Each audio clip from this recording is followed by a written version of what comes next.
कृषि कानून के विरोध में राहुल ने खेती बचाओ यात्रा शुरू की थी, जिसका आज आखिरी दिन है। राहुल ने इस मौके पर भी मोदी सरकार को घेरा है। राहुल ने न केवल किसानों के मुद्दे पर बल्कि चीन के मुद्दे पर भी अन्नदाताओं और अन्य जनता को जागरूक करते नजर आए, क्योंकि चीन का मुद्दा पूरे देश की सुरक्षा का मुद्दा है, देश की अस्मिता का मुद्दा है। तो क्या कहा राहुल गांधी ने, इस रिपोर्ट में देखिए।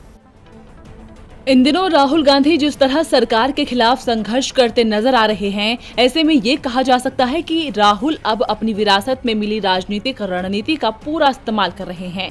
वो ये बात भली भांति समझ चुके हैं कि मात्र भाषण देने और सोशल मीडिया पर सरकार की मुखालफत करने से कुछ हासिल नहीं होगा। सरकार को परास्त करने के लिए अब ब्रह्मास्त्र का इस्तेमाल करना होगा, यानी अब राहुल को सड़क पर उतरकर आम जनता के साथ मिलकर सरकार के खिलाफ आवाज बुलंद करनी होगी। अब आंदोलनों और बगावत की राह चुननी होगी। सड़कों पर खून पसीना बहाना पड़ेगा, तभी इस देश की बागडोर उन्हें हासिल हो सकेगी। इन तमाम बातों को ध्यान में रखते हुए राहुल कई सारे मुद्दों पर सरकार को घेरते नजर आ रहे हैं, लेकिन उनमें से जो दो अहम मुद्दे हैं वो है किसान और चीन। अन्नदाताओं का मुद्दा राहुल को आम जनता और उनकी परेशानियों से जोड़कर रखेगा और उनकी छवि एक जमीनी नेता की बनेगी। इसके साथ ही चीन का मुद्दा सरकार को घेरने के लिए सबसे सटीक मुद्दा है, क्योंकि यहाँ सवाल देश की सुरक्षा का है। ऐसे में राहुल गांधी ने कुरुक्षेत्र से ही मोदी सरकार पर सवालों के बाण छोड़ दिए हैं और उसे उसी के चक्रव्यूह में फंसा दिया है। कुरुक्षेत्र के अनाज मंडी में एक रैली को संबोधित करते हुए राहुल ने कहा, मोदी ने कहा कि चीन हमारे क्षेत्र में नहीं घुसा है तो हमारे 20 जवान कैसे मारे गए, उन्हें किन लोगों ने मारा।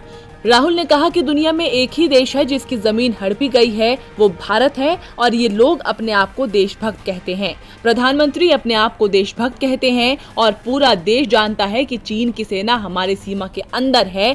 किस तरह के देशभक्त हैं ये लोग। राहुल ने दावा किया कि अगर यूपीए की सरकार होती तो ऐसी नौबत ही नहीं आती, और अगर ऐसी स्थिति आती भी तो हमारी सरकार चीन को बाहर निकाल कर फेंक चुकी होती और इसमें 15 मिनट का समय भी नहीं लगता। बता दें कि आज राहुल गांधी की खेती बचाओ रैली का आखिरी चरण है, जिसमें राहुल ने जनता को संबोधित करते हुए कहा कि पिछले 6 सालों में मोदी सरकार की एक भी नीति अन्नदाताओं, मजदूरों और गरीब जनता को फायदा नहीं पहुंचा सकी है, क्योंकि मोदी सरकार की प्राथमिकता में ये लोग हैं ही नहीं। वो सिर्फ पूंजीपतियों और उद्योगपतियों के बारे में सोचते हैं। राहुल एक के बाद एक मोदी सरकार पर सियासी वार कर रहे हैं। अब देखना ये होगा कि मोदी सरकार इसका जवाब कैसे देती है।